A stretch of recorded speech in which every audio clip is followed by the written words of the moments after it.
Don't forget to subscribe. Afterwards, the wisest and most spiritual books from the greatest authors await you every day. And now buckle up, sit back and we'll begin.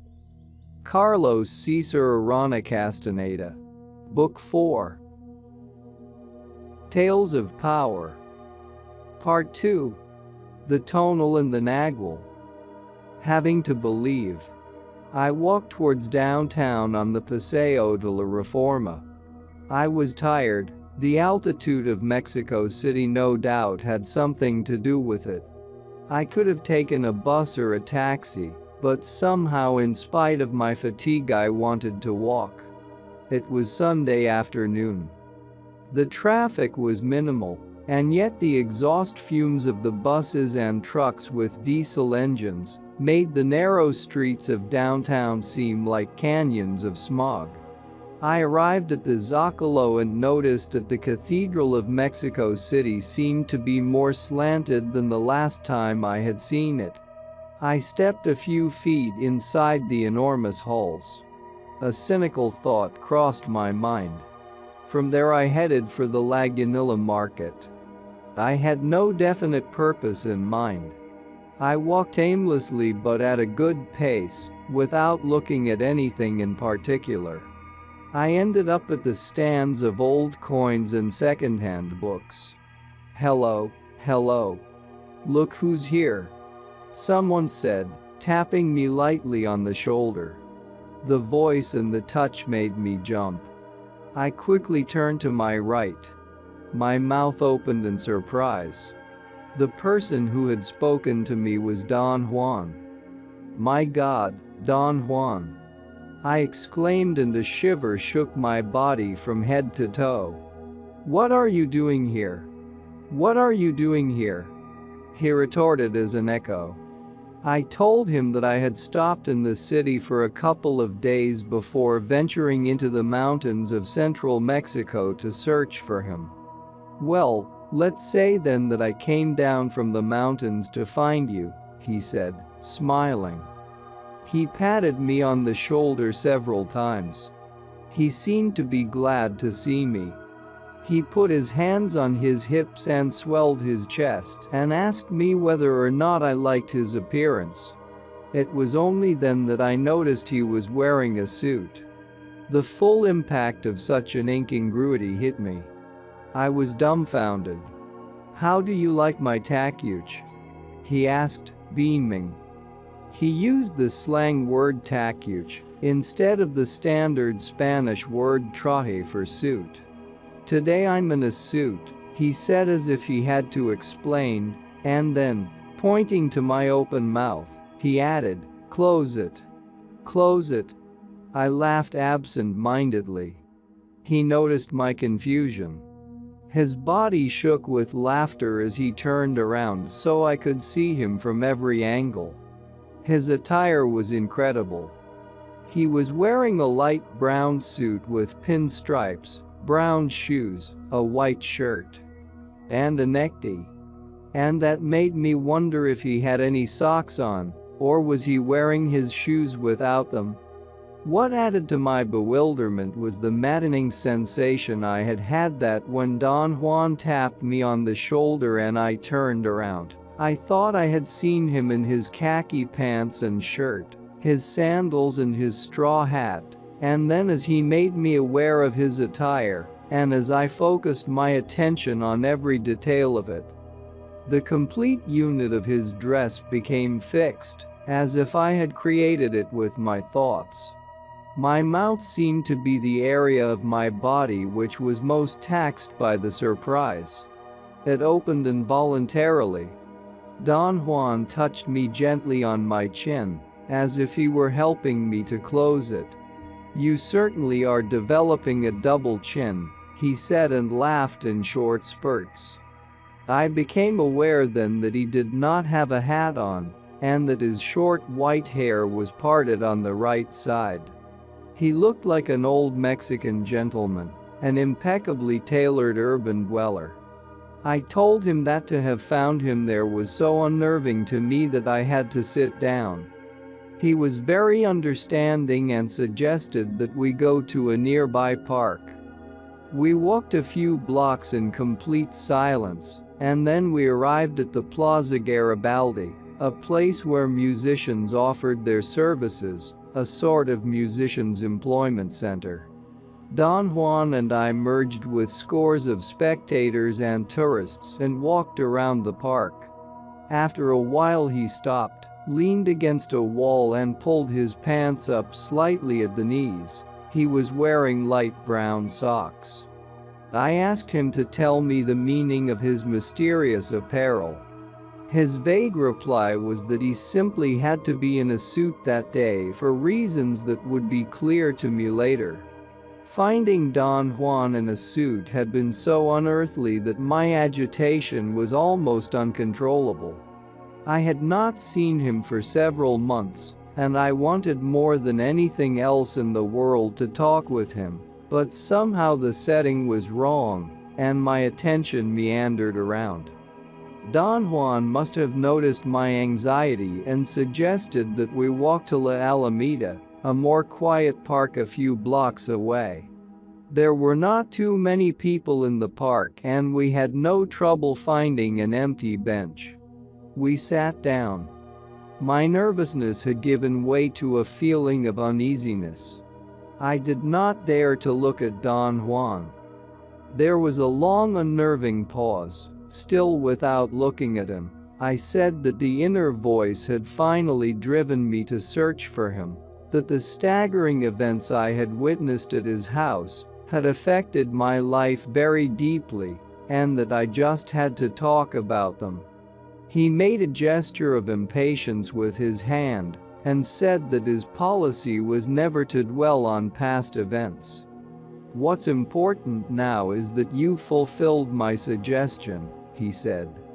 "You have taken your daily world as a challenge, and the proof that you have stored sufficient personal power is the indisputable fact that you have found me with no difficulty whatever, at the precise spot where you were supposed to." "I doubt very much that I could take credit for that," I said. "I was waiting for you and then you showed up," he said. "That's all I know. That's all any warrior would care to know." "What's going to happen now that I've found you?" I asked. "For one thing," he said, "we won't discuss the dilemmas of your reason. Those experiences belong to another time and to another mood. They are, properly speaking, only steps of an endless ladder. To emphasize them would mean to take away from the importance of what's taking place now. A warrior cannot possibly afford to do that." I had an almost invincible desire to complain. It was not that I resented anything that had happened to me, but I craved solace and sympathy. Don Juan appeared to know my mood and spoke as if I had actually voiced my thoughts. "Only as a warrior can one withstand the path of knowledge," he said. "A warrior cannot complain or regret anything. His life is an endless challenge, and challenges cannot possibly be good or bad. Challenges are simply challenges." His tone was dry and severe, but his smile was warm and disarming. "Now that you are here, what we'll do is wait for an omen," he said. "What kind of omen?" I asked. "We need to find out whether your power can stand on its own," he said. "The last time it petered out miserably. This time the circumstances of your personal life appear to have given you, at least on the surface, all the necessaries to deal with the sorcerer's explanation. Is there a chance that you might tell me about it?" I asked. "It depends on your personal power," he said. "As is always the case in the doings and not doings of warriors, personal power is the only thing that matters. So far, I should say that you're doing fine." After a moment's silence, as if wanting to change the subject, he stood up and pointed to his suit. "I have put on my suit for you," he said in a mysterious tone. "This suit is my challenge. Look how good I look in it. How easy. Nothing to it. Don Juan did look extraordinarily well in a suit. All I could think of as a gauge for comparison was the way my grandfather used to look in his heavy English flannel suit. He always gave me the impression that he felt unnatural, out of place in the suit. Don Juan, on the contrary, was so at ease. "Do you think it is easy for me to look natural in a suit?" Don Juan asked. I did not know what to say. I concluded to myself, however, that judging by his appearance and by the way he conducted himself, it was the easiest thing in the world for him. "To wear a suit is a challenge for me," he said. "A challenge as difficult as wearing sandals and a poncho would be for you. You have never had the necessity to take that as a challenge, though. My case is different. I'm an Indian." We looked at each other. He raised his brows in a silent question, as if asking for my comments. "The basic difference between an ordinary man and a warrior is that a warrior takes everything as a challenge," he went on, "while an ordinary man takes everything either as a blessing or as a curse. The fact that you're here today indicates that you have tipped the scales in favor of the warrior's way." His stare made me feel nervous. I tried to get up and walk, but he made me sit down. "You are going to sit here without fretting until we're through," he said imperatively. "We are waiting for an omen. We can't proceed without it, because it isn't enough that you found me, as it wasn't enough that you found Genero that day in the desert. Your power must round itself up and give an indication." "I can't figure out what you want," I said. "I saw something prowling around this park," he said. "Was it the ally?" I asked. "No. It wasn't. So, we must sit here and find out what kind of omen your power is rounding up." He then asked me to give him a detailed account of how I had carried out the recommendations made by Don Genero and himself about my daily world and my relations with people. I felt a bit embarrassed. He put me at ease with the argument that my personal affairs were not private, because they included a task of sorcery that he and Don Genero were fostering in me. I jokingly remarked that my life had been ruined because of that task of sorcery, and recounted the difficulties in maintaining my day-to-day world. I talked for a long time. Don Juan laughed at my account until tears were rolling down his cheeks. He slapped his thighs repeatedly. That gesture, which I had seen him do hundreds of times, was definitely out of place when it was done on the pants of a suit. I was filled with apprehension, which I was compelled to voice. "Your suit scares me more than anything you've done to me," I said. "You'll get used to it," he said. "A warrior must be fluid and must shift harmoniously with the world around him, whether it is the world of reason or the world of will. The most dangerous aspect of that shifting comes forth every time the warrior finds that the world is neither one nor the other."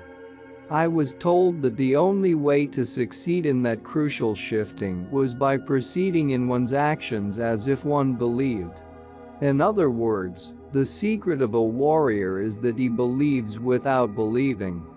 But obviously a warrior cannot just say he believes and let it go at that. That would be too easy.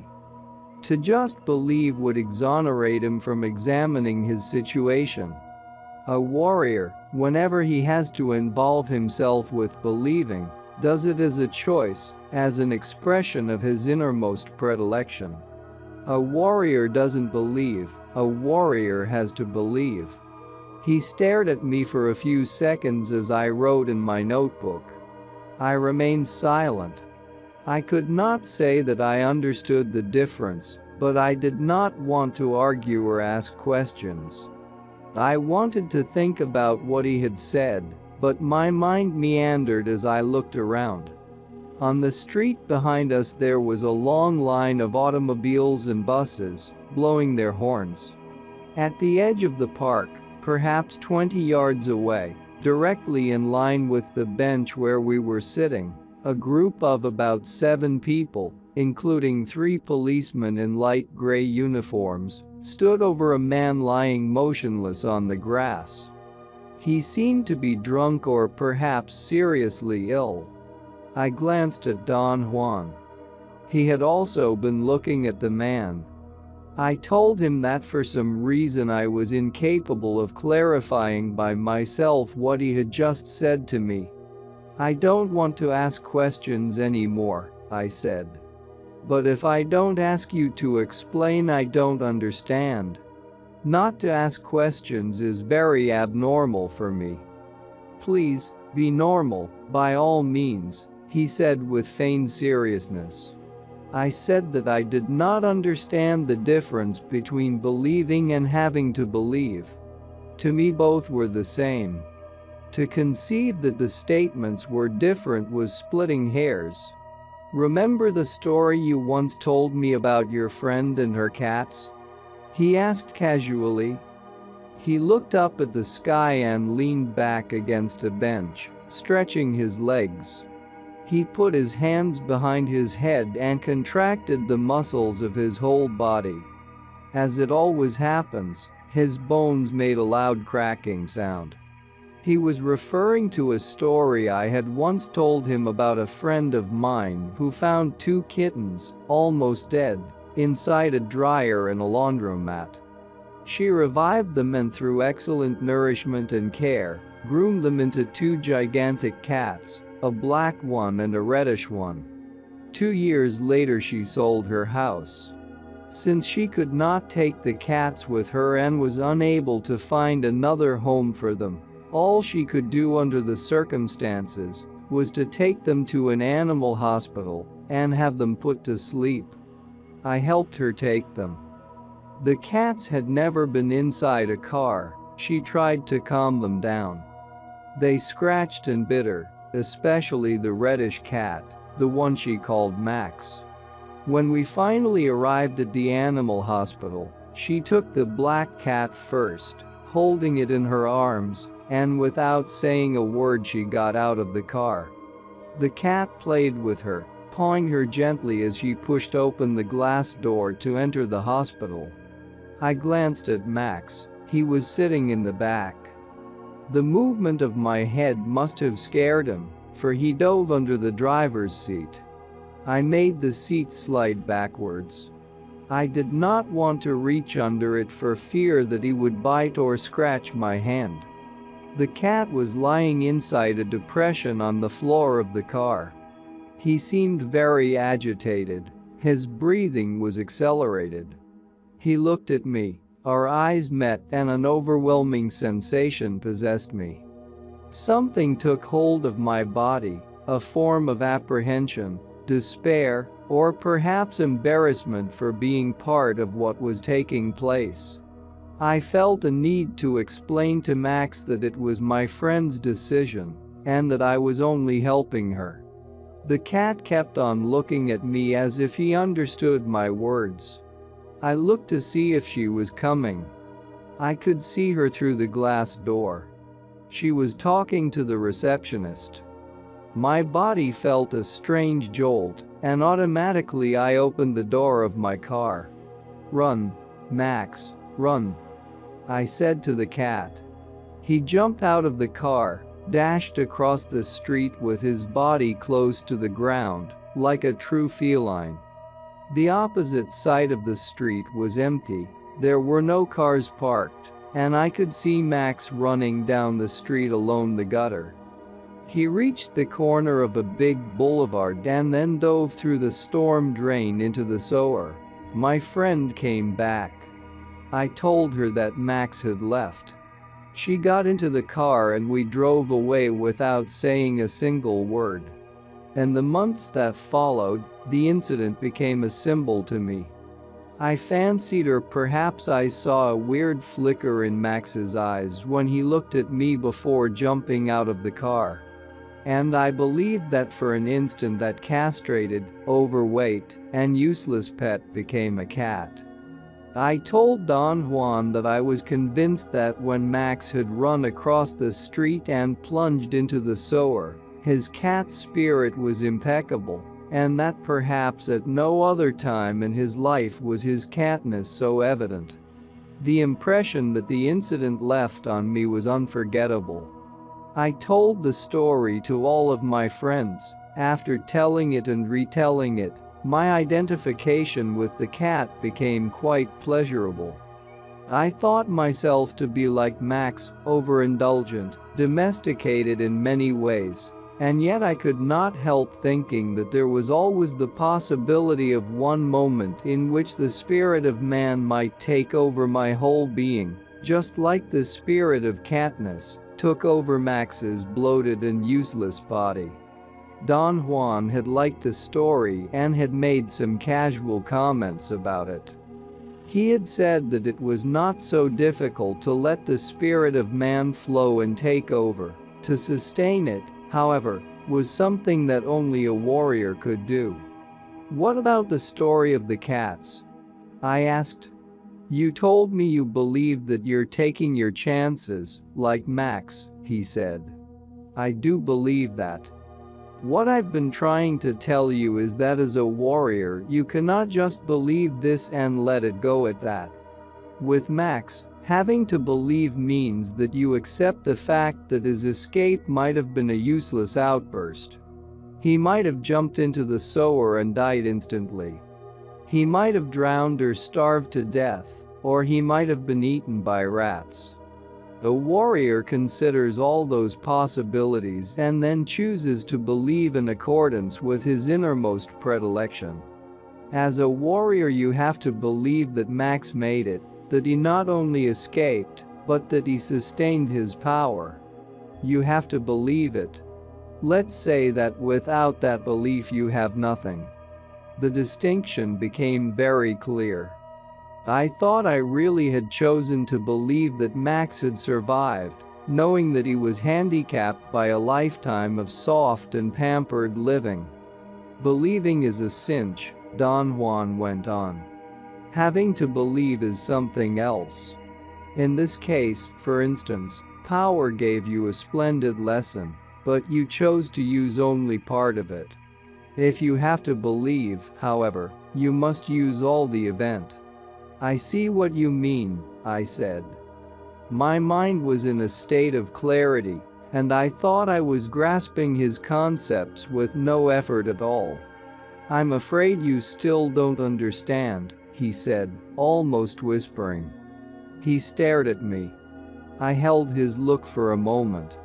"What about the other cat?" he asked. The other cat?" I repeated involuntarily. I had forgotten about it. My symbol had rotated around Max. "The other cat was of no consequence to me." "But he is," Don Juan exclaimed when I voiced my thoughts. "Having to believe means that you have to also account for the other cat. The one that went playfully licking the hands that were carrying him to his doom. That was the cat that went to his death trustingly, filled with his cat's judgments. You think you're like Max, therefore you have forgotten about the other cat. You don't even know his name. Having to believe means that you must consider everything, and before deciding that you are like Max, you must consider that you may be like the other cat. Instead of running for your life and taking your chances, you may be going to your doom happily, filled with your judgments." There was an intriguing sadness in his words, or perhaps the sadness was mine. We remained quiet for a long time. Never had it crossed my mind that I might be like the other cat. The thought was very distressing to me. A mild commotion and the muffled sound of voices suddenly forced me out of my mental deliberations. Policemen were dispersing some people gathered around the man lying on the grass. Someone had propped the man's head on a rolled-up jacket. The man was lying parallel to the street. He was facing east. From where I sat, I could almost tell that his eyes were open. Don Juan sighed. "What a magnificent afternoon," he said, looking at the sky. "I don't like Mexico City," I said. "Why not?" "I hate the smog." He shook his head rhythmically as if he were agreeing with me. "I would rather be with you in the desert or in the mountains," I said. "If I were you, I would never say that," he said. "I didn't mean anything wrong, Don Juan. We both know that. It is not what you mean that matters, though. A warrior, or any man for that matter, cannot possibly wish he were somewhere else. A warrior because he lives by challenge, an ordinary man because he doesn't know where his death is going to find him. Look at that man over there lying on the grass. What do you think is wrong with him?" "He's either drunk or ill," I said. "He's dying," Don Juan said with ultimate conviction. When we sat down here, I caught a glimpse of his death as it circled around him. "That's why I told you not to get up, rain or shine. You can't get up from this bench until the end. This is the omen we have been waiting for. It is late afternoon. Right now the sun is about to set. It is your hour of power. Look. The view of that man is only for us." He pointed out that from where we sat we had an unobstructed view of the man. A group of curious bystanders were gathered in a half circle on the other side of him, opposite us. After a long silence, I turned to him. His eyes were closed. He began to talk without opening them. "That man is about to die now," he said. "You don't believe it, though, do you?" He opened his eyes and stared at me for a second. His look was so penetrating that it stunned me. "No. I don't believe it," I said. I really felt that the whole thing was too easy. We had come to sit in the park, and right there, as if everything were being staged, was a man dying. "The world adjusts itself to itself," Don Juan said after listening to my doubts. "This is not a setup. This is an omen, an act of power. The world upheld by reason makes all this into an event that we can watch for a moment on our way to more important things.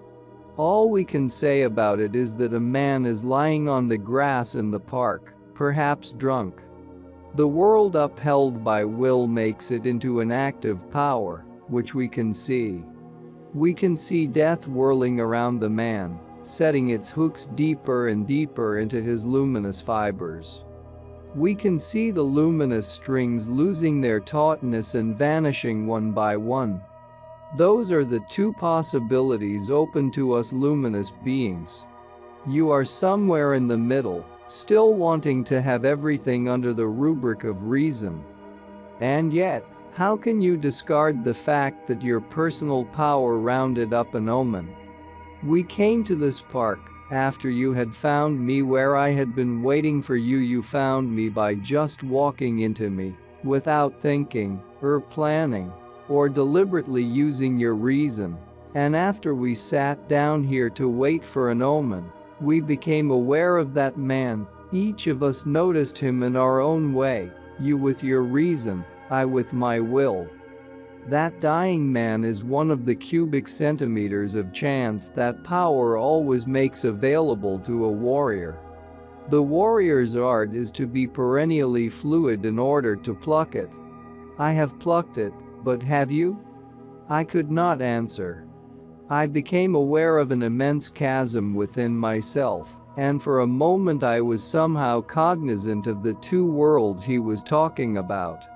What an exquisite omen this is, he went on. And all for you.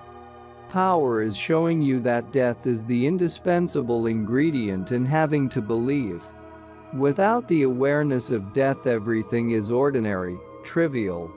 It is only because death is stalking us that the world is an unfathomable mystery. Power has shown you that. All I have done myself is to round up the details of the omen, so the direction would be clear to you. But in rounding up the details, I have also shown you that everything I have said to you today is what I have to believe myself, because that is the predilection of my spirit. We looked each other in the eye for a moment. I remember a poem that you used to read to me, he said, moving his eyes to the side. About a man who vowed to die in Paris. How does it go? The poem was Cesar Vallejo's Black Stone on a White Stone.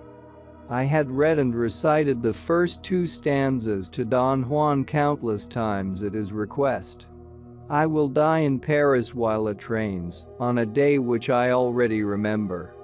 I will die in Paris, and I do not run away, perhaps in the autumn, on a Thursday, as it is today. It will be a Thursday, because today, the Thursday that I write these lines, my bones feel the turn, and never so much as today, in all my road have I seen myself alone. The poem summed up an indescribable melancholy for me. Don Juan whispered that he had to believe that the dying man had had enough personal power to enable him to choose the streets of Mexico City as the place of his death. We're back again to the story of the 2 cats, he said. We have to believe that Max became aware of what was stalking him and, like that man over there, had enough power at least to choose the place of his end. But then there was the other cat, just like there are other men whose death will encircle them while they are alone, unaware, staring at the walls and ceiling of an ugly barren room. That man, on the other hand, is dying where he has always lived, in the streets. 3 policemen are his guards of honor. And as he fades away, his eyes will catch a last glimpse of the lights in the stores across the street, the cars, the trees, the throngs of people milling around, and his ears will be flooded for the last time with the sounds of traffic and the voices of men and women as they walk by. So you see, without an awareness of the presence of our death, there is no power, no mystery. I stared at the man for a long time. He was motionless. Perhaps he was dead. But my disbelief did not matter any longer. Don Juan was right. Having to believe that the world is mysterious and unfathomable was the expression of a warrior's innermost predilection. Without it, he had nothing. The island of the tonal. Don Juan and I met again the next day at the same park around noon. He was still wearing his brown suit. We sat on a bench. He took off his coat, folded it very carefully, but with an air of supreme casualness, and laid it on the bench. His casualness was very studied, and yet it was completely natural.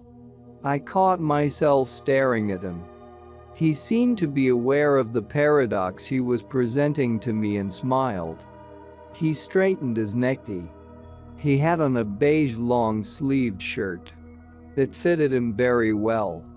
I still have on my suit because I want to tell you something of great importance, he said, patting me on the shoulder. You had a good performance yesterday. Now it is time to come to some final agreements. He paused for a long moment. He seemed to be preparing a statement. I had a strange feeling in my stomach. My immediate assumption was that he was going to tell me the sorcerer's explanation. He stood up a couple of times and paced back and forth in front of me, as if it were difficult to voice what he had in mind. Let's go to the restaurant across the street and have a bite to eat, he finally said. He unfolded his coat, and before he put it on he showed me that it was fully lined. "It is made to order," he said and smiled as if he were proud of it, as if it mattered. "I have to call your attention to it, or you wouldn't notice it, and it is very important that you are aware of it. You are aware of everything only when you think you should be. The condition of a warrior, however, is to be aware of everything at all times. My suit and all this paraphernalia is important because it represents my condition in life.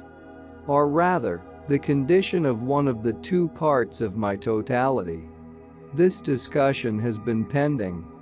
I feel that now is the time to have it.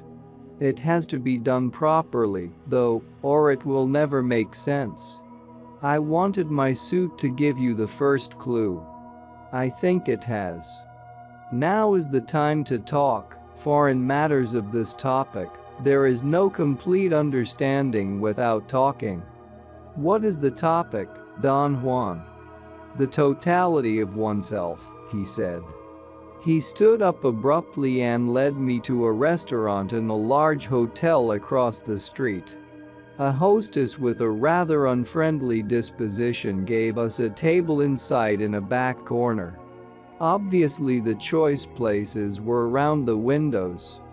I told Don Juan that a woman reminded me of another hostess in a restaurant in Arizona, where Don Juan and I had once gone to eat, who had asked us, before she handed out the menu, if we had enough money to pay. "I don't blame this poor woman either," Don Juan said, as if sympathizing with her. "She too, like the other one, is afraid of Mexicans." He laughed softly. A couple of people at the adjacent tables turned their heads around and looked at us. Don Juan said that without knowing, or perhaps even in spite of herself, the hostess had given us the best table in the house, a table where we could talk, and I could write to my heart's content. I had just taken my writing pad out of my pocket and put it on the table when the waiter suddenly loomed over us. He also seemed to be in a bad mood. He stood over us with a challenging air. Don Juan proceeded to order a very elaborate meal for himself. He ordered without looking at the menu, as if he knew it by heart. I was at a loss. The waiter had appeared unexpectedly and I had not had time to read the menu, so I told him that I would have the same. Don Juan whispered in my ear, "I bet you that they don't have what I've ordered." He stretched his arms and legs and told me to relax and sit comfortably, because the meal was going to take forever to be prepared. "You are at a very poignant crossroad," he said. "Perhaps the last one, and also perhaps the most difficult one to understand. Some of the things I am going to point out to you today will probably never be clear. They are not supposed to be clear anyway. So don't be embarrassed or discouraged. All of us are dumb creatures when we join the world of sorcery, and to join it doesn't in any sense ensure us that we will change. Some of us remain dumb until the very end." I liked it when he included himself among the idiots. I knew that he did not do it out of kindness, but as a didactic device. "Don't fret if you don't make sense out of what I'm going to tell you," he continued. "Considering your temperament, I'm afraid that you might knock yourself out trying to understand. Don't. What I'm about to say is meant only to point out a direction." I had a sudden feeling of apprehension.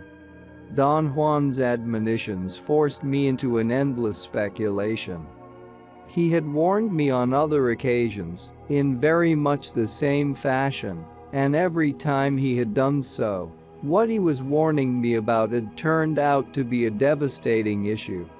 "It makes me very nervous when you talk to me this way," I said. "I know it," he replied calmly. "I'm deliberately trying to get you on your toes. I need your attention, your undivided attention." He paused and looked at me. I laughed nervously and involuntarily. I knew that he was stretching the dramatic possibilities of the situation as far as he could. "I'm not telling you all this for effect," he said, as if he had read my thoughts. "I am simply giving you time to make the proper adjustments." At that moment a waiter stopped at our table to announce that they did not have what we had ordered. Don Juan laughed out loud and ordered tortillas and beans. The waiter chuckled scornfully and said that they did not serve them, and suggested steak or chicken. We settled for some soup. We ate in silence. I did not like the soup and could not finish it, but Don Juan ate all of his. "I have put on my suit," he said all of a sudden, "in order to tell you about something you already know, but which needs to be clarified if it is going to be effective. I have waited until now, because Gennaro feels that you have to be not only willing to undertake the road of knowledge, but your efforts by themselves must be impeccable enough to make you worthy of that knowledge. You have done well. Now I will tell you the sorcerer's explanation." He paused again, rubbed his cheeks and played with his tongue inside his mouth, as if he were feeling his teeth. "I'm going to tell you about the tonal and the nagual," he said, and looked at me piercingly. This was the first time in our association that he had used those two terms. I was vaguely familiar with them through the anthropological literature on the cultures of central Mexico. I knew that the tonal, pronounced tonal, was thought to be a kind of guardian spirit, usually an animal, that a child obtained at birth, and with which he had intimate ties for the rest of his life. Nagual, pronounced nawal, was the name given to the animal into which sorcerers could allegedly transform themselves, or to the sorcerer that elicited such a transformation. "This is my tonal," Don Juan said, rubbing his hands on his chest. "Your suit?" "No. My person." He pounded his chest and his thighs and the side of his ribs. "My tonal is all this." He explained that every human being had two sides, two separate entities, two counterparts which became operative at the moment of birth. One was called the tonal and the other the nagual. I told him what anthropologists knew about the two concepts. He let me speak without interrupting me.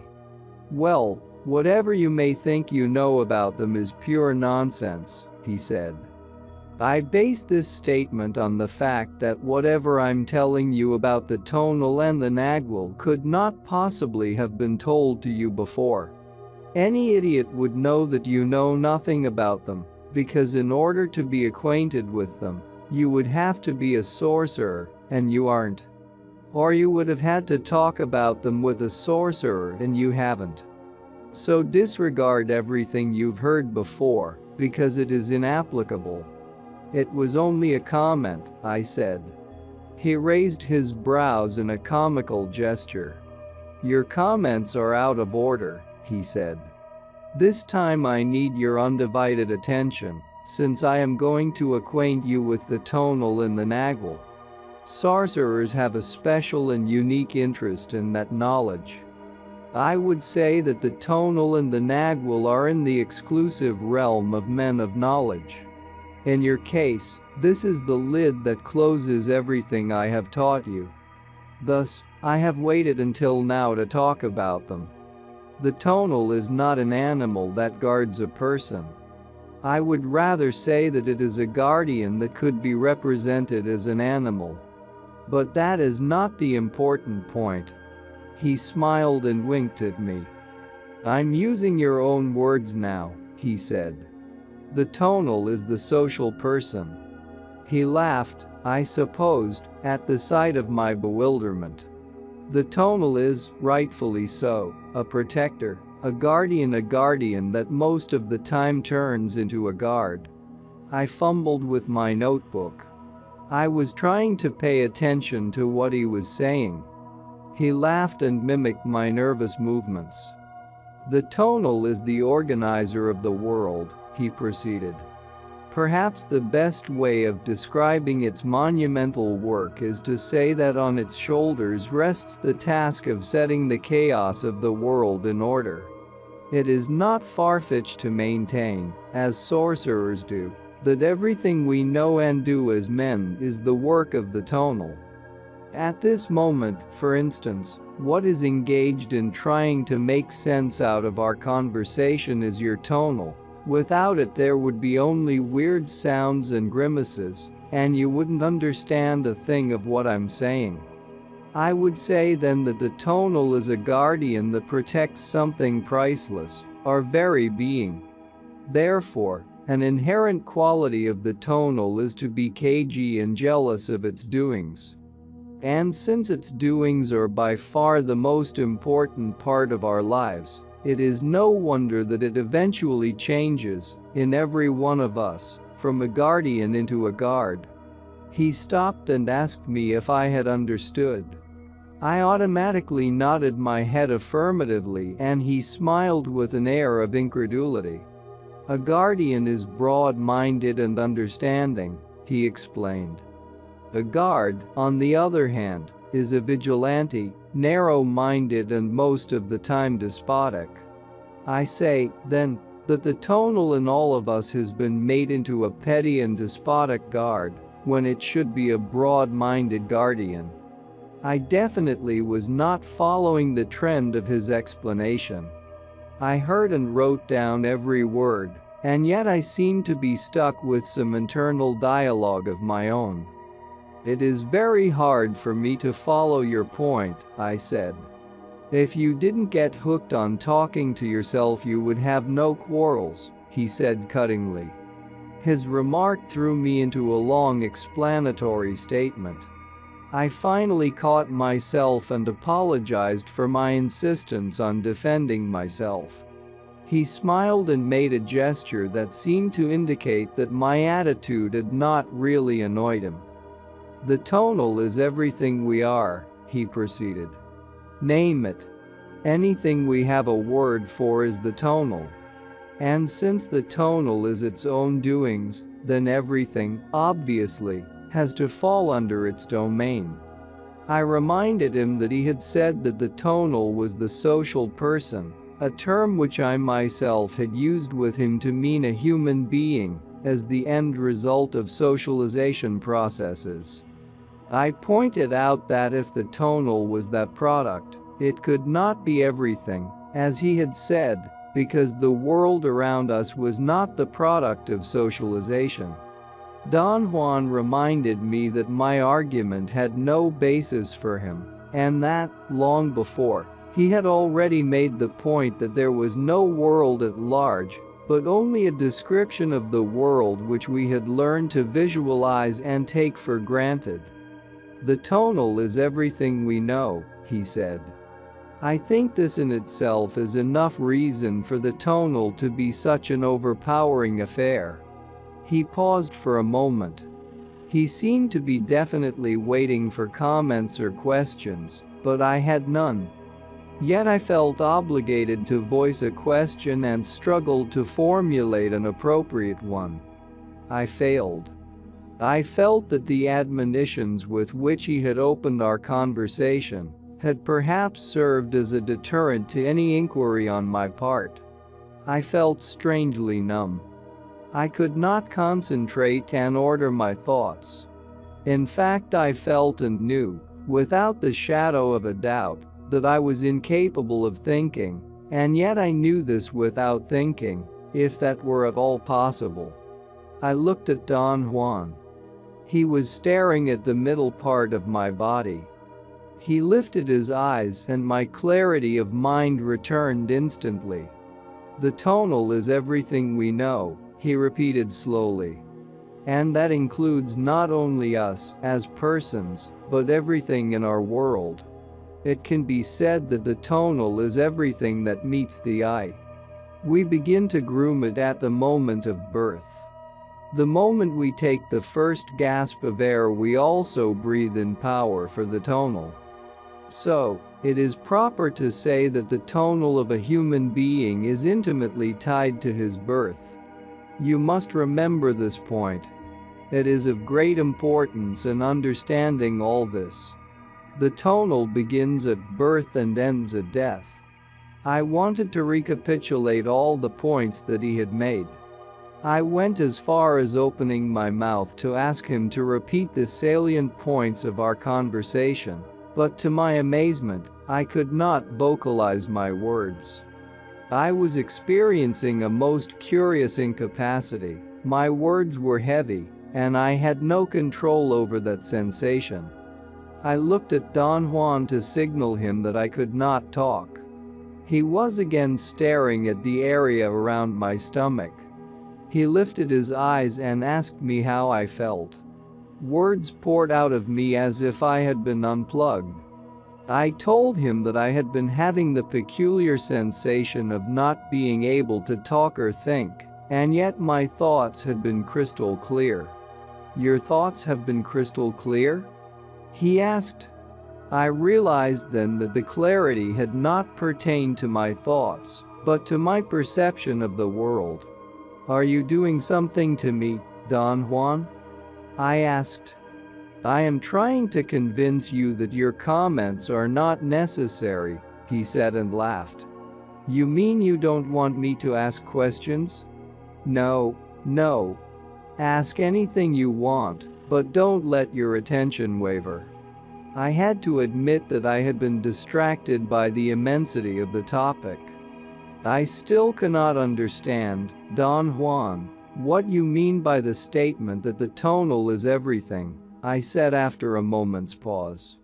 "The tonal is what makes the world. Is the tonal the creator of the world?" Don Juan scratched his temples.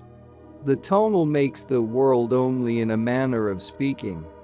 It cannot create or change anything, and yet it makes the world because its function is to judge, and assess, and witness. I say that the tonal makes the world because it witnesses and assesses it according to tonal rules. In a very strange manner, the tonal is a creator that doesn't create a thing. In other words, the tonal makes up the rules by which it apprehends the world. So, in a manner of speaking, it creates the world." He hummed a popular tune, beating the rhythm with his fingers on the side of his chair. His eyes were shining. They seemed to sparkle. He chuckled, shaking his head. "You're not following me," he said, smiling. "I am." "I have no problems," I said, but I did not sound very convincing. "The tonal is an island," he explained. "The best way of describing it is to say that the tonal is this." He ran his hand over the tabletop. "We can say that the tonal is like the top of this table. An island. And on this island we have everything. This island is, in fact, the world. There is a personal tonal for every one of us, and there is a collective one for all of us at any given time, which we can call the tonal of the times." He pointed to the rows of tables in the restaurant. "Look. Every table has the same configuration. Certain items are present on all of them. They are, however, individually different from each other. Some tables are more crowded than others. They have different food on them, different plates, different atmosphere. Yet we have to admit that all the tables in this restaurant are very alike. The same thing happens with the tonal. We can say that the tonal of the times is what makes us alike. In the same way it makes all the tables in this restaurant alike. Each table separately, nevertheless, is an individual case, just like the personal tonal of each of us. But the important factor to keep in mind is that everything we know about ourselves and about our world is on the island of the tonal. See what I mean?" If the tonal is everything we know about ourselves and our world, what, then, is the nagual? The nagual is the part of us which we do not deal with at all. I beg your pardon? The nagual is the part of us for which there is no description, no words, no names, no feelings, no knowledge. That's a contradiction, Don Juan. In my opinion, if it can't be felt or described or named, it cannot exist. It's a contradiction only in your opinion. I warned you before, don't knock yourself out trying to understand this. Would you say that the nagual is the mind? No. The mind is an item on the table. The mind is part of the tonal. Let's say that the mind is the chili sauce. He took a bottle of sauce and placed it in front of me. Is the nagual the soul? No. The soul is also on the table. Let's say that the soul is the ashtray. Is it the thoughts of men? No. Thoughts are also on the table. Thoughts are like the silverware. He picked up a fork and placed it next to the chili sauce in the ashtray. Is it a state of grace? Heaven? Not that either. That, whatever it might be, is also part of the tonal. It is, let's say, the napkin. I went on giving possible ways of describing what he was alluding to. Pure intellect, psyche, energy, vital force, immortality, life principle. For each thing I named, he found an item on the table to serve as a counterpart and shoved it in front of me until he had all the objects on the table stashed in one pile. Don Juan seemed to be enjoying himself immensely. He giggled and rubbed his hands every time I named another possibility. Is the nagual the supreme being, the Almighty, God? I asked. No. God is also on the table. Let's say that God is the tablecloth. He made a joking gesture of pulling the tablecloth in order to stack it up with the rest of the items he had put in front of me. But, are you saying that God does not exist? No. I didn't say that. All I said was that the nagual was not God, because God is an item of our personal tonal and of the tonal of the times. The tonal is, as I've already said, everything we think the world is composed of, including God, of course. God has no more importance other than being a part of the tonal of our time. In my understanding, Don Juan, God is everything. Aren't we talking about the same thing? No. God is only everything you can think of, therefore, properly speaking, he is only another item on the island. God cannot be witnessed at will, he can only be talked about. The nagual, on the other hand, is at the service of the warrior. It can be witnessed, but it cannot be talked about. If the nagual is not any of the things I have mentioned, I said, perhaps you can tell me about its location. Where is it? Don Juan made a sweeping gesture and pointed to the area beyond the boundaries of the table. He swept his hand, as if with the back of it, he were cleaning an imaginary surface that went beyond the edges of the table. The nagual is there, he said. There, surrounding the island. The nagual is there, where power hovers. We sense, from the moment we are born, that there are two parts to us. At the time of birth, and for a while after, we are all nagual. We sense, then, that in order to function we need a counterpart to what we have. The tonal is missing, and that gives us, from the very beginning, a feeling of incompleteness. Then the tonal starts to develop, and it becomes utterly important to our functioning, so important that it opaques the shine of the nagual, it overwhelms it. From the moment we become all tonal, we do nothing else but to increment that old feeling of incompleteness, which accompanies us from the moment of our birth, and which tells us constantly that there is another part to give us completeness. From the moment we become all tonal, we begin making pairs. We sense our two sides, but we always represent them with items of the tonal.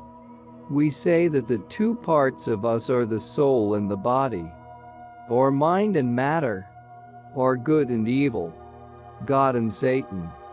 We never realize, however, that we are merely pairing things on the island, very much like pairing coffee and tea, or bread and tortillas, or chili and mustard. I tell you, we are weird animals. We get carried away, and in our madness we believe ourselves to be making perfect sense. Don Juan stood up and addressed me as if he were an orator. He pointed his index finger at me and made his head shiver. Man doesn't move between good and evil, he said in a hilariously rhetorical tone, grabbing the salt and pepper shakers in both hands. His true movement is between negativeness and positiveness. He dropped the salt and pepper and clutched a knife and fork. You're wrong. There is no movement, he continued as if he were answering himself. Man is only mind. He took the bottle of sauce and held it up. Then he put it down.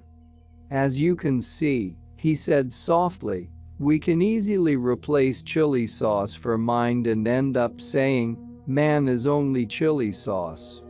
Doing that won't make us more demented than we already are. I'm afraid I haven't asked the right question, I said. Maybe we could arrive at a better understanding if I asked what one can specifically find in that area beyond the island?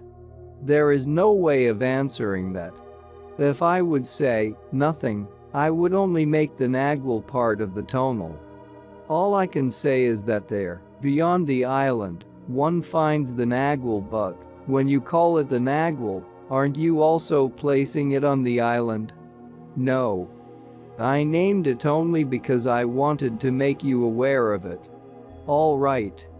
But becoming aware of it is the step that has turned the nagual into a new item of my tonal. I'm afraid you do not understand. I have named the tonal and the nagual as a true pair. That is all I have done. He reminded me that once, while trying to explain to him my insistence on meaning, I had discussed the idea that children might not be capable of comprehending the difference between father and mother until they were quite developed in terms of handling meaning, and that they would perhaps believe that it might be that father wears pants and mother skirts, or other differences dealing with hairstyle, or size of body, or items of clothing. We certainly do the same thing with the two parts of us, he said. We sense that there is another side to us. But when we try to pin down that other side, the tonal gets hold of the baton, and as a director it is quite petty and jealous. It dazzles us with its cunningness and forces us to obliterate the slightest inkling of the other part of the true pair, the nagual. As we left the restaurant, I told Don Juan that he had been correct in warning me about the difficulty of the topic, and that my intellectual prowess was inadequate to grasp his concepts and explanations. I suggested that perhaps if I should go to my hotel and read my notes, my comprehension of the subject might improve. He tried to put me at ease. He said that I was worrying about words. While he was speaking, I experienced a shiver, and for an instant I sensed that there was indeed another area within me. I mentioned to Don Juan that I was having some inexplicable feelings. My statement apparently aroused his curiosity. I told him that I had had the same feelings before, and that they seemed to be momentary lapses, interruptions in my flow of awareness. They always manifested themselves as a jolt in my body, followed by the sensation that I was suspended in something. We headed for downtown, walking leisurely. Don Juan asked me to relate all the details of my lapses. I had a hard time describing them, beyond the point of calling them moments of forgetfulness, or absent-mindedness, or not watching what I was doing. He patiently rebuffed me. He pointed out that I was a demanding person, had an excellent memory, and was very careful in my actions. It had occurred to me at first that those peculiar lapses were associated with stopping the internal dialogue, but I also had had them when I had talked to myself extensively. They seemed to stem from an area independent of everything I knew. Don Juan patted me on the back. He smiled with apparent delight. "You're finally beginning to make real connections," he said. I asked him to explain his cryptic statement, but he abruptly stopped our conversation and signaled me to follow him to a small park in front of a church. "This is the end of our journey to downtown," he said and sat down on a bench. "Right here we have an ideal spot to watch people. There are some who walk by on the street and others who come to church. From here we can see everyone." He pointed to a wide business street and to the gravel walk leading to the steps of the church. Our bench was located midway between the church and the street. "This is my very favorite bench," he said, caressing the wood. He winked at me and added with a grin, "It likes me. That's why no one was sitting on it. It knew I was coming." "The bench knew that?" "No. Not the bench. My nagual." "Does the nagual have consciousness? Is it aware of things?" "Of course. It is aware of everything. That's why I'm interested in your account. What you call lapses and feelings is the nagual. In order to talk about it we must borrow from the island of Tpi tonal, therefore it is more convenient not to explain it, but to simply recount its effects." I wanted to say something else about those peculiar feelings, but he hushed me. "No more. Today is not the day of the nagual, today is the day of the tonal," he said. "I put on my suit because today I am all tonal." He stared at me. I was about to tell him that the subject was proving to be more difficult than anything he had ever explained to me. He seemed to have anticipated my words. "It is difficult," he continued. "I know it. But considering that this is the final lid, the last stage of what I've been teaching you, it is not too far-fetched to say that it envelops everything I mentioned since the first day we met." We remained quiet for a long while. I felt that I had to wait for him to resume his explanation, but I had a sudden attack of apprehension and hurriedly asked, "Are the nagual and the tonal within ourselves?" He looked at me piercingly. "Very difficult question," he said. "You yourself would say that they are within ourselves. I myself would say that they are not, but neither of us would be right. The tonal of your time calls for you to maintain that everything dealing with your feelings and thoughts takes place within yourself.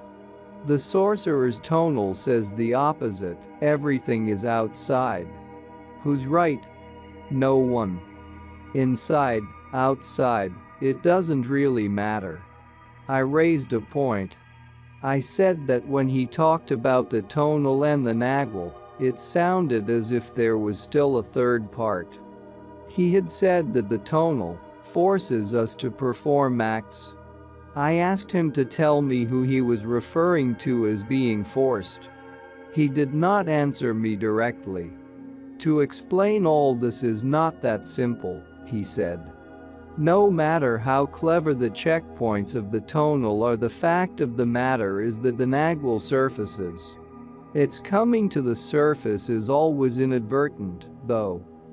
The tonal's great art is to suppress any manifestation of the nagual in such a manner that even if its presence should be the most obvious thing in the world, it is unnoticeable. For whom is it unnoticeable? He chuckled, shaking his head up and down. I pressed him for an answer. For the tonal, he said. I'm speaking about it exclusively. I may go round in circles, but that shouldn't surprise or annoy you. I warned you about the difficulty of understanding what I have to tell. I went through all that rigmarole because my tonal is aware that it is speaking about itself. In other words, my tonal is using itself in order to understand the information I want your tonal to be clear about. Let's say that the tonal, since it is keenly aware of how taxing it is to speak of itself, has created the terms I, myself, and so forth as a balance, and thanks to them it can talk with other tonals, or with itself, about itself. Now when I say that the tonal forces us to do something, I don't mean that there is a third party there. Obviously it forces itself to follow its own judgments. On certain occasions, however, or under certain special circumstances, something in the tonal itself becomes aware that there is more to us. It is like a voice that comes from the depths, the voice of the nagual. You see, the totality of ourselves is a natural condition which the tonal cannot obliterate altogether, and there are moments, especially in the life of a warrior, when the totality becomes apparent. At those moments one can surmise and assess what we really are. I was concerned with those jolts you have had, because that is the way the nagual surfaces. At those moments the tonal becomes aware of the totality of oneself. It is always a jolt because that awareness disrupts the lull. I call that awareness the totality of the being that is going to die. The idea is that at the moment of death the other member of the true pair, the nagual, becomes fully operative, and the awareness and memories and perceptions stored in our calves and thighs, in our back and shoulders and neck, begin to expand and disintegrate. Like the beads of an endless broken necklace, they fall asunder without the binding force of life. He looked at me. His eyes were peaceful. I felt ill at ease, stupid. The totality of ourselves is a very tacky affair, he said. We need only a very small portion of it to fulfill the most complex tasks of life. Yet when we die with the totality of ourselves. A sorcerer asks the question, if we are going to die with the totality of ourselves, why not, then, live with that totality? He signaled me with his head to watch the scores of people that went by. They're all tonal, he said. I am going to single some of them out, so your tonal will assess them, and in assessing them it will assess itself.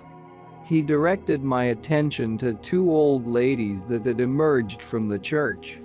They stood at the top of the limestone steps for a moment, and then began to walk down with infinite care, resting on every step. Watch those two women very carefully, he said. But don't see them as persons, or as faces that hold things in common with us. See them as tonals. The two women got to the bottom of the steps. They moved as if the rough gravel were marbles, and they were about to roll and lose their balance on them. They walked arm in arm, propping each other up with the weight of their bodies. Look at them, Don Juan said in a low voice. Those women are the best example of the most miserable tonal one can find. I noticed that the two women were small-boned but fat. They were perhaps in their early 50s. They had a painful look in their faces, as if walking down the church steps had been beyond their strength. They were in front of us. They vacillated for a moment, and then they came to a halt. There was one more step on the gravel walk. Watch your step, ladies, Don Juan shouted as he stood up dramatically. The women looked at him, apparently confused by his sudden outburst. "My mom broke her hip right there the other day," he added and dashed over to help them. They thanked him profusely, and he advised them that if they ever lost their balance and fell down, they had to remain motionless on the spot until the ambulance came.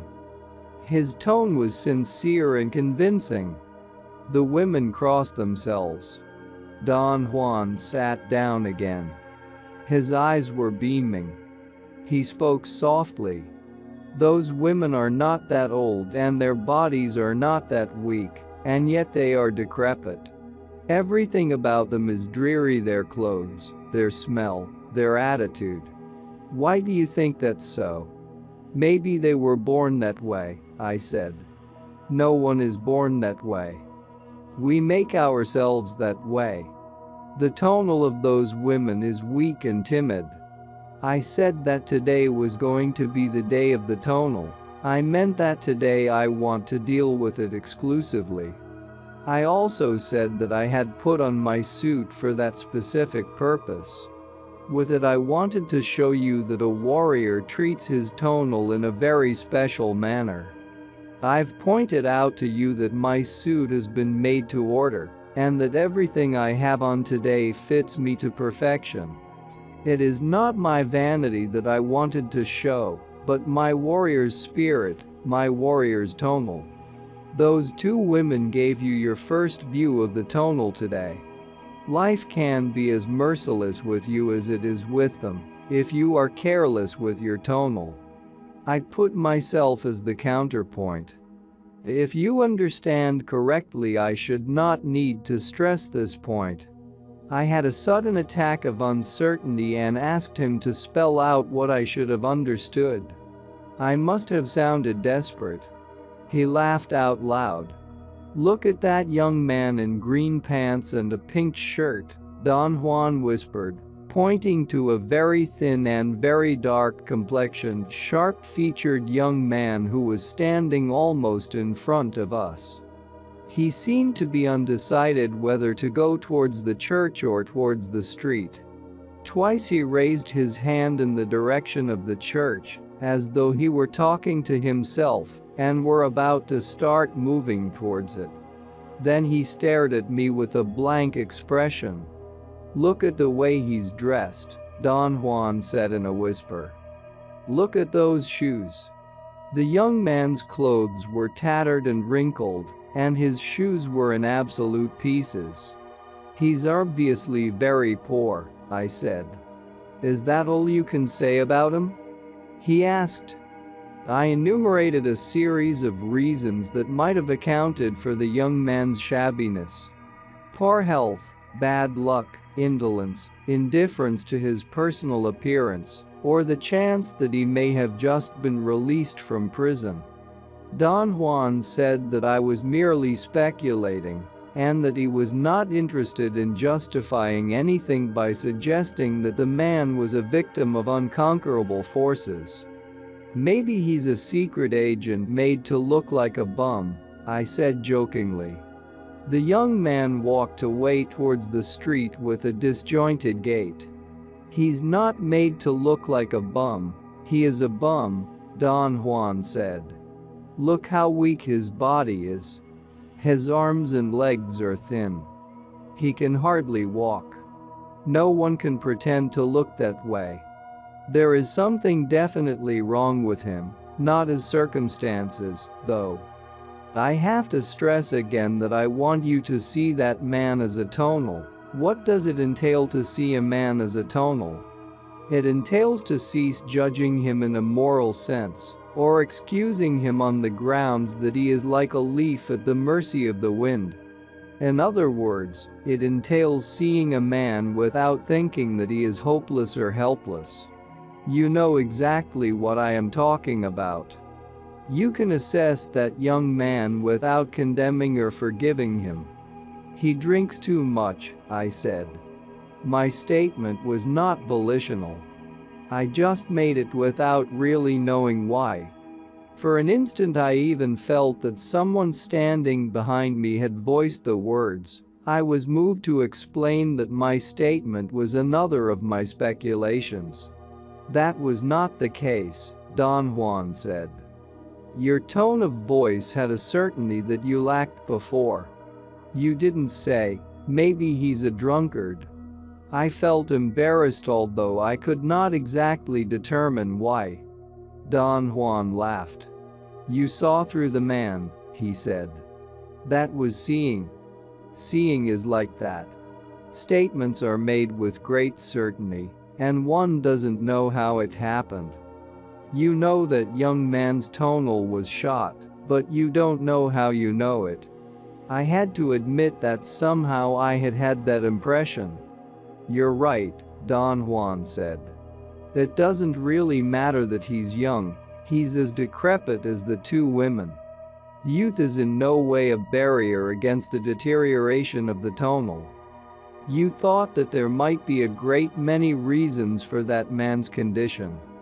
I find that there is only one, his tonal.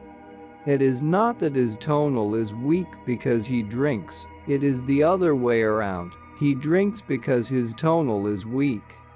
That weakness forces him to be what he is. But the same thing happens to all of us, in one form or another. But aren't you also justifying his behavior by saying that it's his tonal? I'm giving you an explanation that you have never encountered before. It is not a justification or a condemnation, though. That young man's tonal is weak and timid. And yet he's not unique.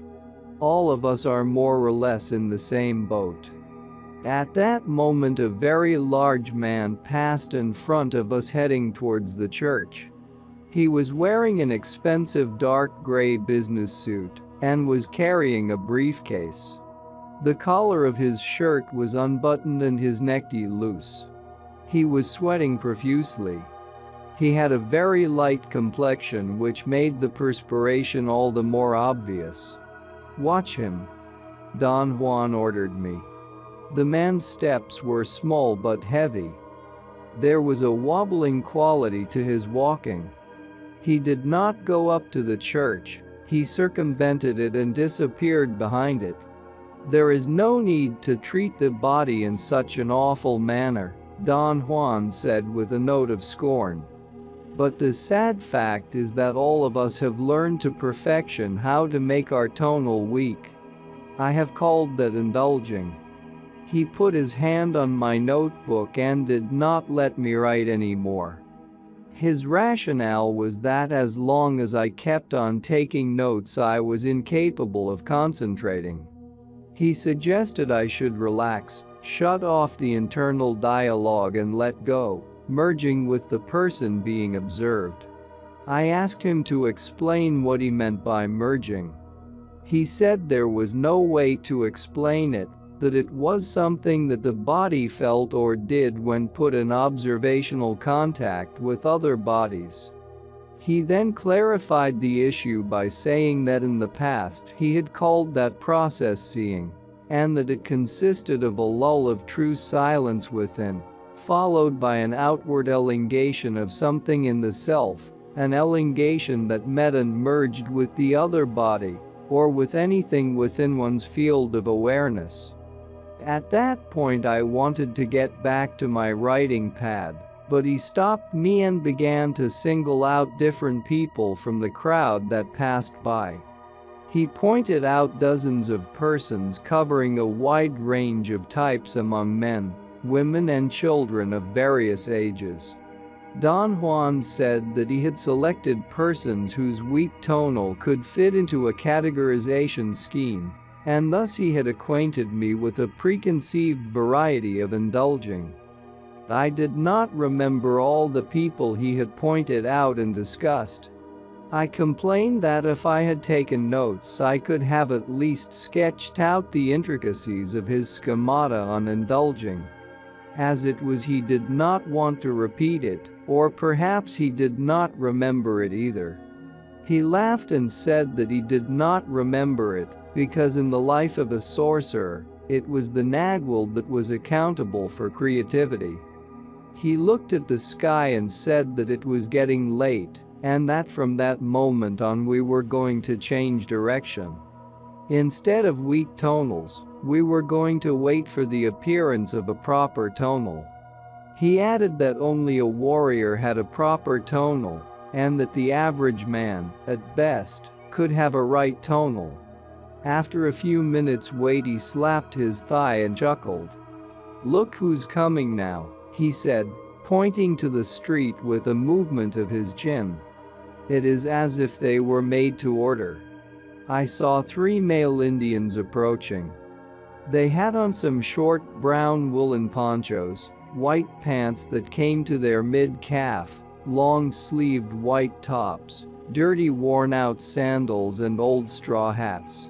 Each of them carried a bundle tied to his back. Don Juan stood up and went to meet them. He spoke to them. They seemed surprised and surrounded him. They smiled at him. He was apparently telling them something about me. The 3 of them turned around and smiled at me.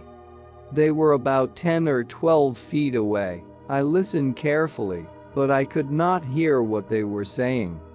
Don Juan reached in his pocket and handed them some bills. They appeared to be pleased. They moved their feet nervously. I liked them very much.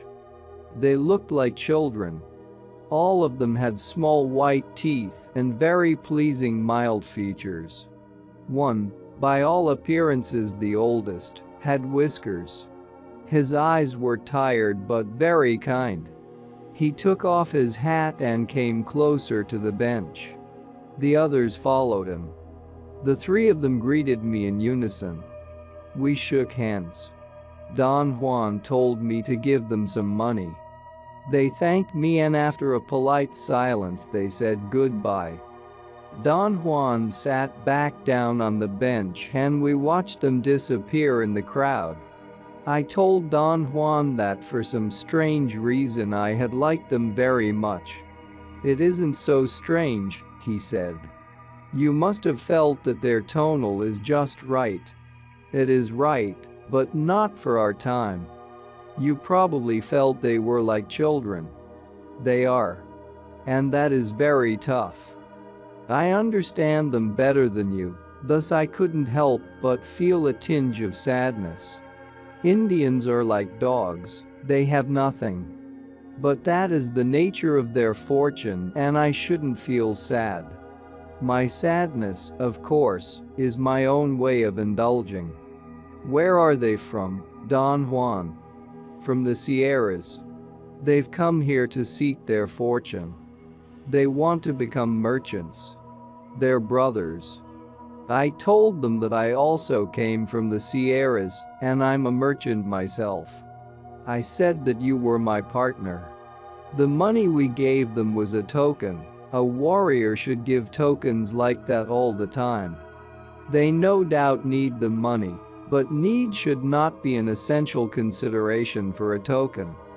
The thing to look for is feeling. I personally was moved by those 3. Indians are the losers of our time. Their downfall began with the Spaniards, and now under the reign of their descendants the Indians have lost everything. It is not an exaggeration to say that the Indians have lost their tonal. Is that a metaphor, Don Juan? No. It is a fact. The tonal is very vulnerable. It cannot withstand maltreatment. The white man, from the day he set foot on this land, has systematically destroyed not only the Indian tonal of the time, but also the personal tonal of every Indian. One can easily surmise that for the poor average Indian the reign of the white man has been sheer hell. And yet the irony is that for another kind of Indian, it has been sheer bliss. Who are you talking about? What kind of Indian is that? The sorcerer. For the sorcerer the conquest was the challenge of a lifetime. They were the only ones who were not destroyed by it, but adapted to it and used it to their ultimate advantage. How was that possible, Don Juan? I was under the impression that the Spaniards left no stone unturned. Let's say that they turned over all the stones that were within the limits of their own tonal. In the Indian life, however, there were things that were incomprehensible to the white man, those things he did not even notice. Perhaps it was the sheer luck of the sorcerers, or perhaps it was their knowledge that saved them. After the tonal of the time and the personal tonal of every Indian was obliterated, the sorcerers found themselves holding on to the only thing left uncontested, the nagual. In other words, their tonal took refuge in their nagual. This couldn't have happened had it not been for the excruciating conditions of a vanquished people. The men of knowledge of today are the product of those conditions and are the ultimate connoisseurs of the nagual, since they were left there thoroughly alone. There, the white man has never ventured. In fact, he doesn't even have the idea it exists. I felt compelled at that point to present an argument. I sincerely contended that in European thought we had accounted for what he called the nagual. I brought in the concept of the transcendental ego, or the unobserved observer present in all our thoughts, perceptions and feelings.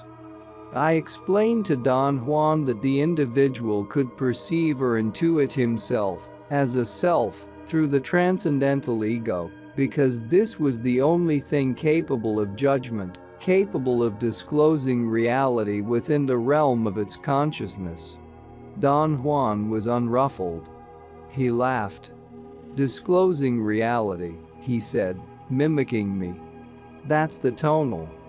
I argued that the tonal may be called the empirical ego found in one's passing stream of consciousness or experience, while the transcendental ego was found behind that stream. "Watching, I suppose," he said mockingly. "That's right. Watching itself," I said. "I hear you talking," he said. "But you're saying nothing." The nagual is not experience or intuition or consciousness. Those terms and everything else you may care to say are only items on the island of the tonal. The nagual, on the other hand, is only effect. The tonal begins at birth and ends at death, but the nagual never ends. The nagual has no limit. I've said that the nagual is where power hovers. That was only a way of alluding to it. By reasons of its effect, perhaps the nagual can be best understood in terms of power. For instance, when you felt numb and couldn't talk earlier today, I was actually soothing you. That is, my nagual was acting upon you. How was that possible, Don Juan? You won't believe this, but no one knows how. All I know is that I wanted your undivided attention, and then my nagual went to work on you. I know that much because I can witness its effect, but I don't know how it works." He was quiet for a while. I wanted to keep on the same topic. I attempted to ask a question. He silenced me. "One can say that the nagual accounts for creativity," he finally said and looked at me piercingly. "The nagual is the only part of us that can create." He remained quiet, looking at me. I felt he was definitely leading me into an area I had wished he would elucidate further. He had said that the tonal did not create anything, but only witnessed and assessed. I asked how he explained the fact that we construct superb structures and machines. "That's not creativity," he said. "That's only molding. We can mold anything with our hands, personally or in conjunction with the hands of other tonals. A group of tonals can mold anything, superb structures as you said. But what's creativity then, Don Juan?" He stared at me, squinting his eyes. He chuckled softly, lifted his right hand over his head and twisted his wrist with a sharp jerk, as if he were turning a doorknob. "Creativity is this," he said, and brought his hand with a cupped palm to the level of my eyes. It took me an incredibly long time to focus my eyes on his hand. I felt that a transparent membrane was holding my whole body in a fixed position, and that I had to break it in order to place my sight on his hand. I struggled until beads of perspiration ran into my eyes. Finally, I heard or felt a pop and my eyes and head jerked free. On his right palm there was the most curious rodent I had ever seen. It looked like a bushy-tailed squirrel. The tail, however, was more like a porcupine's. It had stiff quills. "Touch it," Don Juan said softly. I automatically obeyed him and ran my finger on its soft back. Don Juan brought his hand closer to my eyes, and then I noticed something that threw me into nervous spasms. The squirrel had eyeglasses and big teeth. "It looks like a Japanese," I said and began to laugh hysterically. The rodent then started to grow in Don Juan's palm. And while my eyes were still filled with tears of laughter, the rodent became so enormous that it disappeared. It literally went out of the frame of my vision. It happened so rapidly that I was caught in the middle of a spasm of laughter. When I looked again, or when I wiped my eyes and focused them properly, I was looking at Don Juan. He was sitting on the bench and I was standing in front of him, although I did not remember having stood up. For a moment my nervousness was uncontainable. Don Juan calmly got up, forced me to sit, propped my chin between the bicep and forearm of his left arm, and hit me on the very top of my head with the knuckles of his right hand. The effect was like the jolt of an electric current. It calmed me down immediately. There were so many things that I wanted to ask, but my words could not wade through all those thoughts. I then became keenly aware that I had lost control over my vocal cords. I did not want to struggle to speak, however, and leaned against the back of the bench. Don Juan said forcefully that I had to pull myself together and stop indulging. I felt a bit dizzy. He imperatively ordered me to write my notes and handed me my pad and pencil, after picking them up from underneath the bench. I made a supreme effort to say something and again I had the clear sensation that a membrane was enveloping me. I puffed and groaned for a moment, while Don Juan laughed, until I heard or felt another pop. I began to write immediately. Don Juan spoke as if he were dictating to me. "One of the acts of a warrior is never to let anything affect him," he said. "Thus, a warrior may be seeing the devil himself, but he won't let anyone know that. The control of a warrior has to be impeccable." He waited until I had finished writing and then asked me laughingly, "Did you get all that?" I suggested that we should go to a restaurant and have dinner. I was famished. He said that we had to stay until the proper tonal appeared. He added in a serious tone that if the proper tonal did not come that day, we had to remain on the bench until it cared to show up. "What is a proper tonal?" I asked. "A tonal that is just right, balanced and harmonious. You are supposed to find one today, or rather your power is supposed to bring one to us. But how can I tell it apart from other tonals?" "Never mind that. I will point it out to you." "What is it like, Don Juan?" "Hard to tell. It depends on you. This is a show for you, therefore you will set up those conditions yourself." "How?" "I don't know that. Your power, your Nagwal, will do that. There are, roughly speaking, two sides to every tonal. One is the outer part, the fringe, the surface of the island. That's the part related to action and acting, the rugged side.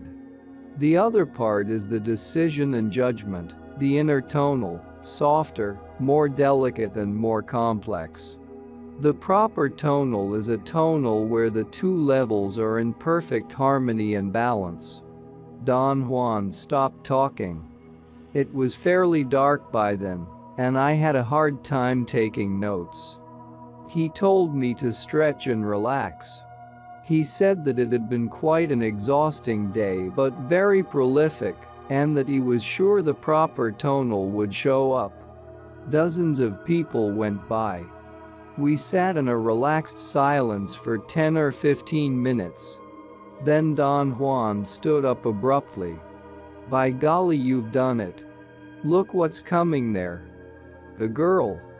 He pointed with a nod of his head to a young woman who was crossing the park and was approaching the vicinity of our bench. Don Juan said that that young woman was the proper tonal, and that if she would stop to talk to either one of us, it would be an extraordinary omen, and we would have to do whatever she wanted. I could not clearly distinguish the young woman's features, although there was still enough light. She came within a couple of feet, but went by without looking at us. Don Juan ordered me in a whisper to get up and go talk to her. I ran after her and asked for directions. I got very close to her. She was young, perhaps in her mid-20s, of medium height, very attractive and well-groomed. Her eyes were clear and peaceful. She smiled at me as I spoke. There was something winning about her. I liked her as much as I had liked the three Indians. I went back to the bench and sat down. "Is she a warrior?" I asked. "Not quite," Don Juan said. "Your power is not that keen yet to bring a warrior. But she's a just right tonal. One that could turn into a proper tonal. Warriors come from that stock." His statements aroused my curiosity. I asked him if women could be warriors. He looked at me, apparently baffled by my question. "Of course they can," he said, "and they are even better equipped for the path of knowledge than men. But then men are a bit more resilient. I would say, however, that, all in all, women have a slight advantage." I said that it puzzled me that we had never talked about women in relation to his knowledge. "You're a man," he said, "therefore I use the masculine gender when I talk to you. That's all. The rest is the same." I wanted to question him further, but he made a gesture to close the topic. He looked up. The sky was almost black. The banks of clouds looked extremely dark. There were still, however, some areas where the clouds were slightly orange. "The end of the day is your best time," Don Juan said. "The appearance of that young woman at the very edge of the day is an omen. We were talking about the tonal, therefore it is an omen about your tonal." "What does the omen mean, Don Juan?" "It means that you have very little time left to organize your arrangements. Any arrangements that you might have constructed have to be viable arrangements because you don't have time to make new ones. Your arrangements must work now, or they are not arrangements at all. I suggest that when you go back home you check your lines and make sure they are strong. You will need them." "What's going to happen to me, Don Juan?" "Years ago you bid for power. You have followed the hardships of learning faithfully, without fretting or rushing. You are now at the edge of the day. What does that mean? For a proper tonal, everything on the island of the tonal is a challenge. Another way of saying it is that for a warrior everything in this world is a challenge. The greatest challenge of all, of course, is his bid for power. But power comes from the Nagual, and when a warrior finds himself at the edge of the day, it means that the hour of the Nagual is approaching, the warrior's hour of power." I still don't understand the meaning of all this, Don Juan.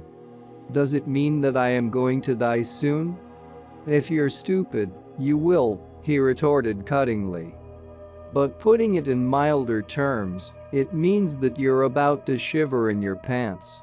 You bid for power once and that bidding is irreversible. I won't say that you're about to fulfill your destiny, because there is no destiny. The only thing that one can say then is that you're about to fulfill your power. The omen was clear. That young woman came to you at the edge of the day. You have little time left, and none of it for crap. A fine state. I would say that the best of us always comes out when we are against the wall, when we feel the sword dangling overhead. Personally, I wouldn't have it any other way. And that's not all. Our experts and regular viewers respond to all comments. Also check if you forgot to subscribe and set your bell to receive notifications about new audiobooks and other useful self-development materials that we release regularly. Join in the discussions, don't forget to give likes and, if possible and inspired, support the development of the channel financially. All useful links will be in the description and the first attached comment. Goodness, love and wisdom to all. And now move on to watch the next part of the video at the links below, or choose something from the playlists of the channel and those you see on the screen.